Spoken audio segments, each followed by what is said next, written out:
Salam, hər vaxtınız xeyir olsun. Mən Baxış müəllim. Bu günləri Şimali Amerikanın relyefini izah etməyə çalışacağam. Bilirik ki, Şimali Amerikanın sahəsi təqribən 24,4 milyon kvadrat kilometrə yaxın sahəsi var, ərazisi var və Avrasiya və Afrikadan sonra sahəsinə görə 3-cü yerdə duran materikdir. Şimali Amerikanın ucqar nöqtələrinə fikir versək, şimalda Bute yarımadasında, yəni Kanada ərazisində yerləşən Merçüson burnu, qərbdə ABŞ ərazisində yerləşən Uest Şahzadəsi burnu, şərqdə isə Kanada ərazisində yerləşən Saint Charles burnu, cənubda isə Panama ərazisində yerləşən Mariato burnu. Şimali Amerikanın okean səviyyəsindən ən hündür nöqtəsi Denali zirvəsidir. Yəni Makkinlidə deyilir, Denalidə deyilir. 6194 metr. Okean səviyyəsindən ən çökək yeri isə Ölüm dərəsidir. -86 metr. Materikin geoloji quruluşuna nəzər salanda materikin qərb hissəsi geosiqnal, mərkəz və şərq hissəsi isə platforma ərazisində yerləşir. Qərb hissədə Kordilyer dağlarına fikir versək, Kordilyer dağlarının sahil zonası, yəni sahil silsiləsi Sakit Okean, ümumiyyətlə Kordilyer dağları Sakit Okeanla Şimali Amerika tavasının toqquşma zonasında yerləşir. Yəni geosiqnal ərazidir. Kordilyer Ant geosiqnal qurşağının bir hissəsidir. Okean sahili sahil silsiləsi Kaynozoy yaşlı, mərkəz və şərqdə yerləşən qara silsiləsi isə Kaynozoy yaşlıdır. Kordilyer dağlarının silsilələrindən fikir verək, görək hansı silsilələrdən təşkil olunmuşdur. Şimalda Brooks silsiləsi var burada, Brooks silsiləsidir. Aşağıya doğru getdikcə okean sahil hissədə sahil silsiləsidir. Kaynozoy yaşlı sahil silsiləsidir. Mərkəzdə Kaskad silsiləsi, şərq hissədə isə Kaskad silsiləsi, şərq hissədə isə Mezo yaşlı qara silsiləsi yerləşir. Bundan başqa cənuba doğru getdikcə bu hissədə Sierra Nevada silsiləsi yerləşir. Cənuba doğru getdikcə isə Kordilyer dağlarının eni azalır və burada artıq Meksika ərazisində Sierra Madre adlanır və orada da iki böyük silsilə var.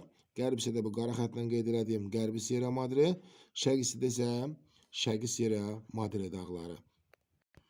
Vulkanlarına, yəni vulkanik dağlarına fikir versək isə, burada Alyaska yarımadasında Veniaminov vulkanı, aşağıya doğru gəldikcə burada Rainier vulkanı, aşağıya doğru deməli düşəndə Şasta vulkanı, daha aşağıya cənuba doğru getsək Koloma vulkanı, Kolomadan cənubda Popocatépetl, şərqdə isə Orizaba vulkanı yerləşir.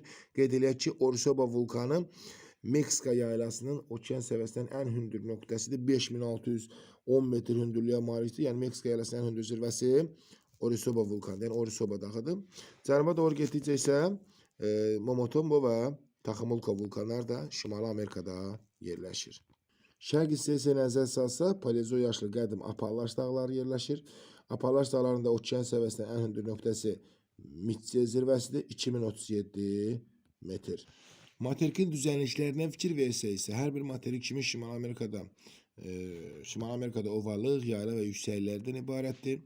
Materikin ovalıqlarına fikir versək, Meksika körfəzi ətrafında Meksika yanı ovalıq, sağa doğru Atlantik okean sahilində Atlantik yanı ovalıq, Mississippi çayının alluvial çöküntülərindən ibarət Mississippi ovalığı, bir qədər şimalda isə Hudson körfəzi ətrafında Hudson sahili ovalıq yerləşir.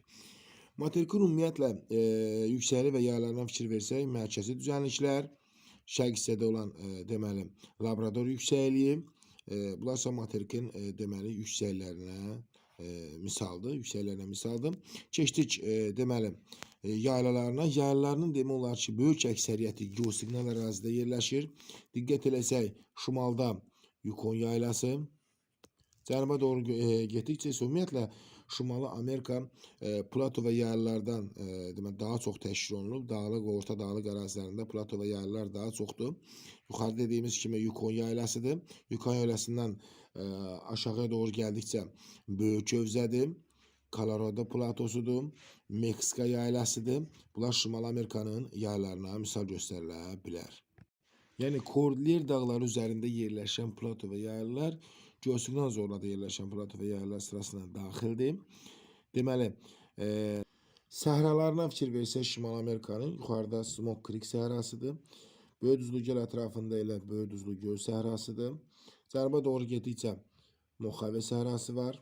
Sierra Madre silsiləsindən Kaliforniya arasında burada Mojave səhrası var. Mojave'dən deməli aşağıda Sonor səhrasıdır. Şərq hissədə isə bir qədər qərbə səslənsə də Cianjuan səhrası var. Deməli Şimali Amerikada.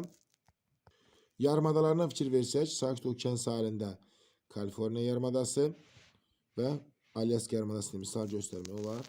Şimal Buzlu Okean sahilində isə Butiye yarımadası ki, qeyd elədik ki, bu Murchison burnu da burada yerləşir. Butiye yarımadası, Butiye'nin şərqində Mörvil yarımadasıdır. Bir də Labrador yarımadası var. Labrador yarımadasının sahili iki okean suyla yuyulur. Həm Şimal Buzlu Okean, həm Atlantik Okean. Bunun da səbəbi Hudson körfəzi Şimal Buzlu Okeanın körfəzi olduğu üçün həm Şimal Buzlu Okean sularla yürür Labrador yarımadasının sahilləri, həm də şərqdən və cənub şərqdən Atlantik Okean sularıyla yuyulur. Atlantik Okeana aid olan yarımadalardan Florida yarımadası və Yucatan yarımadasını misal göstərmək olar.